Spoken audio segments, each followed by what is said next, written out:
Welcome to the news channel. This is national security news. Man gets prison for starting California wildfire that left 7,000 evacuated. Brandon McGlover, the man accused of igniting the Cranston Fire in July 2018, changed his plea in the case from not guilty to guilty Thursday. The change in plea comes after a preliminary hearing in November that revealed eyewitness evidence and CAL FIRE investigative materials alleging he used a BBQ lighter and a can of WD-40 to light the 9 fires that tore across 13,000 acres near Idyllwild, Anza and Sage. He pleaded guilty to 2 charges of arson of wildland and 1 enhancement of multiple destroyed structures. McGlover initially faced 1 count of damage to 5 or more inhabited structures, 9 counts of arson for uninhabited structures, and 5 counts of arson for inhabited structures. McGlover was sentenced by Riverside County Superior Court Judge Kelly Hansen to 12 years and 4 months in prison and is required to register as an arsonist for the rest of his life, the judge said. He will also be responsible for paying restitution to victims. Daniel Fox, a Riverside County Deputy District Attorney, read victim statements during McGlover's sentencing. Andrea Bond, one of the victims, described living in constant anxiety since the fire destroyed her home and belongings, like her son's birth announcement and her mother's handmade Christmas ornaments. Alta Kavanaugh, another victim, described the heart-wrenching loss of the cabin she purchased on a teacher's salary and lost in the fire. It was her prized possession, she wrote, and insurance denied reimbursing her for the loss. Fox gave the final victim statement from memory. The victim, he said, was too upset to put it in writing. Janine Munson and her husband, Tim Hammonds, lived in the woods near Idyllwild for more than 2 decades, Fox said.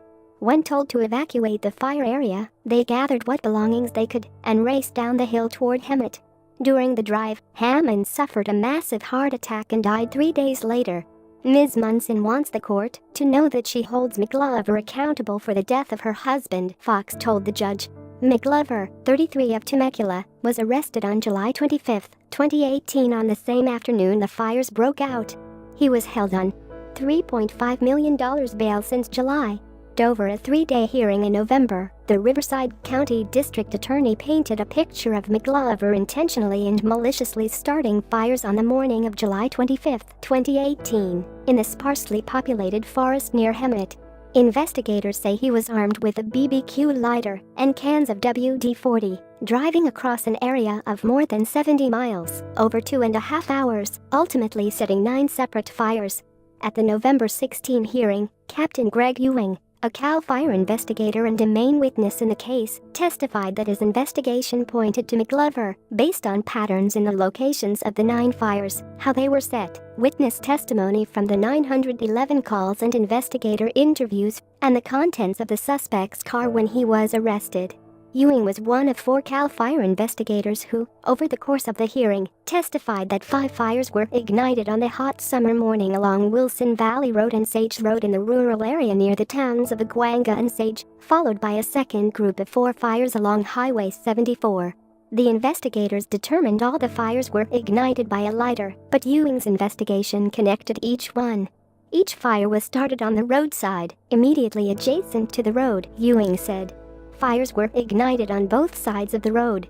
They were ignited with a handheld open flame device, and they were ignited in 2 clusters in a linear pattern. The first report of a fire on Wilson Valley Road was a 911 call just before 9:30 a.m., Ewing said, and the last report, in the first set of fires, was called in at 9:50 a.m.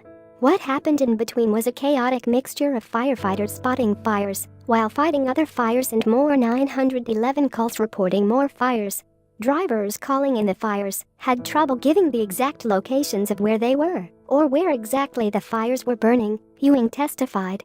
Another witness, Peter DeVries, testified during the November 16 hearing that he saw a white car dart out from a clearing where a fire was burning just off of Sage Road, the last in the Wilson Valley Road group of fires. Then at 11:37 a.m. a 911 caller reported another fire along Highway 74.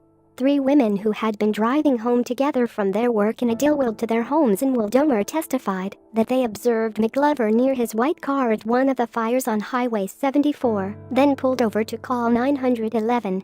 The three testified they saw McGlover and his car again by another fire after they got on the road again, concluding that he must have passed them while they were stopped.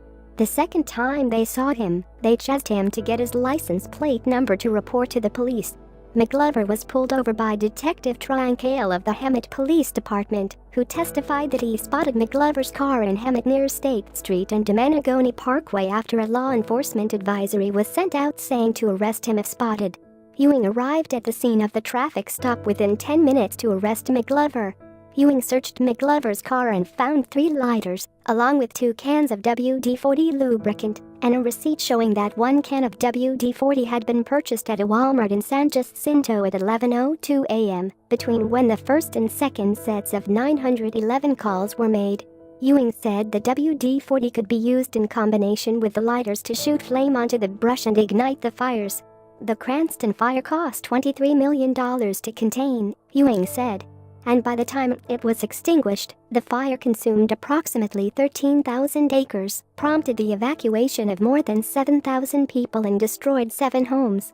Joseph Camerata, McGlover's attorney, said during sentencing that his client offered his deepest sympathies to all those impacted by the fire he started.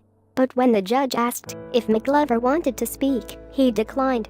Before McGlover was taken out of the courtroom, Camerata said he had one last request. His parents, who were present, asked if they could give their son a hug before he was transported into the custody of the state prison system. The judge denied the request and the court's deputy led McGlover out of the room quietly. Thank you for watching. Subscribe for channels to stay up to date with the latest news. Goodbye and see you again.